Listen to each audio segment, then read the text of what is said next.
Good morning students. आज हम विषय हिंदी में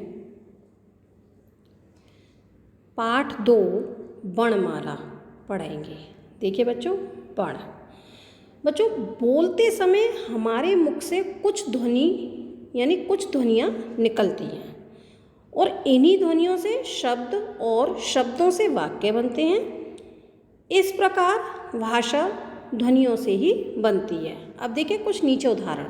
एक लड़का है, वो कुछ शब्द बोल रहा है। देखिए, अनार, हिरन, यानी लड़का जो है अनार और हिरन शब्दों का उच्चारण कर रहा है और इनका उच्चारण करते समय लड़के के मुख से कई ध्वनियाँ निकल रही हैं। अनार शब्द 5 ध्वनियों से बना है। देखिए, आ प्लस न हलन प्लस आ प्लस रा हलन प्लस आ। आपने देखा कितनी ध्वनियाँ थी? 5। यानी अनार शब्द जो है 5 ध्वनियों से बना है। हिरन 6 ध्वनियों से बना है, यानी हिरन शब्द जो है वो 6 ध्वनियों से बना है।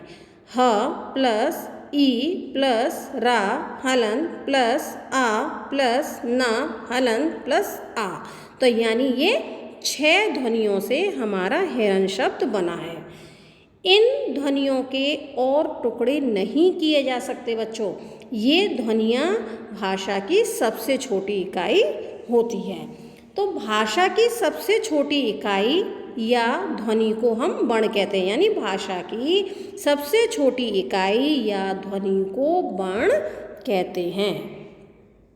वर्णमाला यानी जिस प्रकार रंग बिरंगे मोतियों को धागे में पिरोकर एक सुंदर माला बनती है। आप देखिए, हम रंग बिरंगे फूल होते हैं या मोती होते हैं तो उसमें एक धागे में पिरो देते हैं तो एक माला बन जाती है। तो उसी प्रकार वर्णों को क्रम से लिखने पर वर्णमाला बन जाती है। यानी वर्णों के व्यवस्थित क्रम में लिखे गए समूह को वर्णमाला कहते हैं। और हिंदी वर्णमाला में 2 प्रकार के वर्ण होते हैं। देखिए, वर्णमाला में कितने? 2 प्रकार के वर्ण, स्वर और व्यंजन। स्वर, जिन वर्णों को बोलते समय वायु स्वतंत्र रूप से मुख से बाहर निकल आती है, उन्हें स्वर कहते हैं। यानी जिन वर्णों को बोलते समय वायु स्वतंत्र रूप से मुख से बाहर निकल आती है, उन्हें स्वर कहते हैं। इनके उच्चारण में किसी अन्य वर्ण की सहायता नहीं लेनी पड़ती। हिंदी में 11 स्वर होते हैं। देखिए, अ आ इ ई उ ऊ ऋ ए ऐ ओ औ, ये हमारे 11 स्वर हैं। अब वर्णमाला में अंग तथा अह वर्ण भी है। इन्हें वर्णमाला में स्वरों के बाद और व्यंजनों से पहले रखा जाता है। यानी अंग यानी अनुस्वार, इसका उच्चारण नाक से किया जाता है और इसका चिन्ह जो होता है ऊपर एक बिंदी लगा दी जाती है। जैसे देखिए, पंख, अंक, रंग, हंस, तरंग, यानी इनके ऊपर देखा आपने बिंदी लगाई तो ये हमारे शब्द बन गए आदि। पंख, अंक, रंग, हंस, तरंग आदि। अब देखिए, अह यानी विसर्ग, इसका उच्चारण मुख से होता है और आ के बाद हा की ध्वनि निकलती है। इसका चिन्ह होता है 2 बिंदी लगाते हैं। जैसे प्रातः, क्षय, अतः, दुख आदि, ये हमारे अह यानी विसर्ग से बने। कुछ विशेष बात ये है बच्चों, अनुनासिक यानी इसका उच्चारण करते समय ध्वनि नाक और मुख दोनों से निकलती है और इसका चिन्ह जो होता है चंद्रबिंदी होता है। जैसे चांद, दांत, 5, आंगन आदि, ये हमारे अनुनासिक होता है। अंग्रेजी भाषा का औ भी हिंदी वर्णमाला के स्वरों में सम्मिलित कर लिया गया है। जैसे देखिए, ball, doctor, office, box, toffee, college आदि। देखा ना आपने, अंग्रेजी भाषा का ओ यानी ये भी वर्णमाला के स्वरों में सम्मिलित कर लिया गया है। अब है स्वरों की मात्राएं। यानी हिंदी में स्वर 2 प्रकार से लिखे जाते हैं। एक तो अपने मूल रूप में, जैसे ई ऊ री ए ऐ ओ औ। ये हमारे हो गए मूल रूप में। और दूसरे होते हैं किसी व्यंजन के साथ मिलकर, जैसे क हलंत प्लस आ यानी का, प हलंत प्लस आ यानी पा, च हलंत प्लस ऊ यानी चो।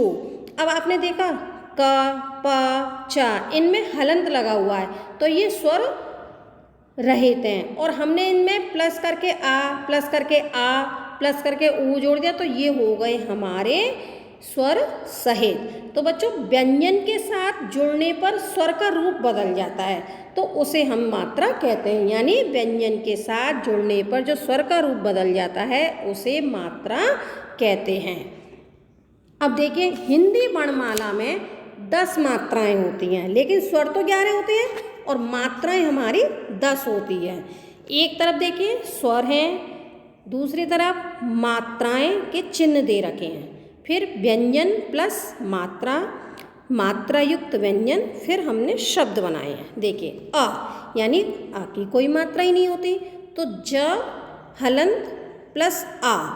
देखिए ज त ह श व च क क प म क, ये इनमें नीचे सबके में हलंत लगा हुआ है तो ये हमारे स्वर रहित हैं, और प्लस करके हमने सारे स्वर की मात्राओं से हमने इनमें जोड़ दिया तो ये हमारे हो गए मात्रा युक्त व्यंजन, यानी स्वर सहित हो गए। अब ये तो देखिए ज हलंत प्लस आ यानी ज, तो हमारा सादा वाक्य बना जग और जल।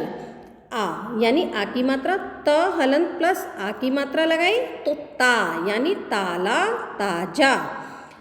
ई ह प्लस ई की मात्रा लगाई तो हिरन हिमालय।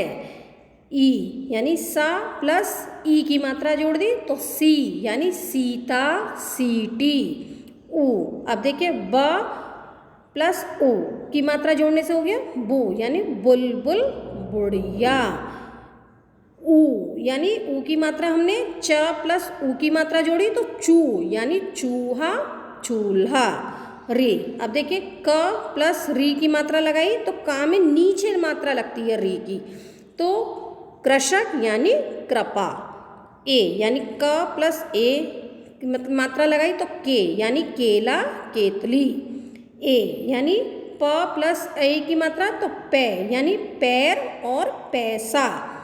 म प्लस ओ की मात्रा लगाई तो मो यानी मोर मोहन। औ यानी क प्लस औ की मात्रा जोड़ी तो कौ यानी कौड़ी और कौरव। अब आपने देखा ना इनमें सब में हमने मात्रा जोड़ के हमने शब्द बना दिए। अ स्वर की मात्रा नहीं होती, सभी व्यंजनों के उच्चारण में आ स्वर की ध्वनि मिली होती है।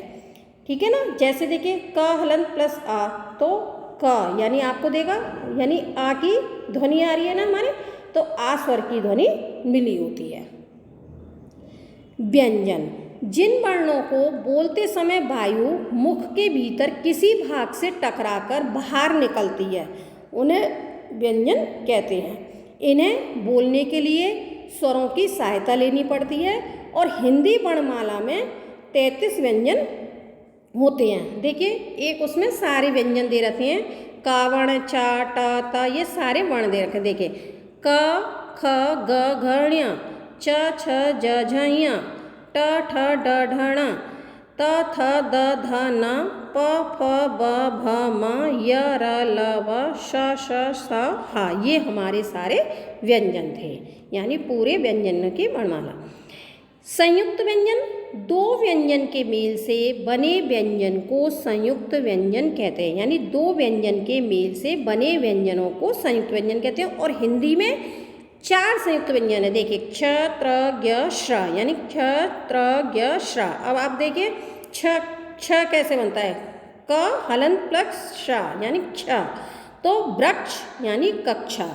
अब देखिए त्रा कैसे बना, यानी दो व्यंजन का मेल किया, त र प्लस रा यानी त्रा, तो नेत्र त्रिशूल।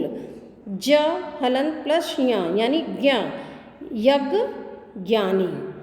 अब देखिए श्र यानी श्र प्लस रा यानी श्र या आश्रम और परिश्रम। ये हमारे दो व्यंजनों के मेल से संयुक्त व्यंजन बनते हैं और ये 4 व्यंजन हैं, संयुक्त व्यंजन है क्ष, त्र, ज्ञ और श।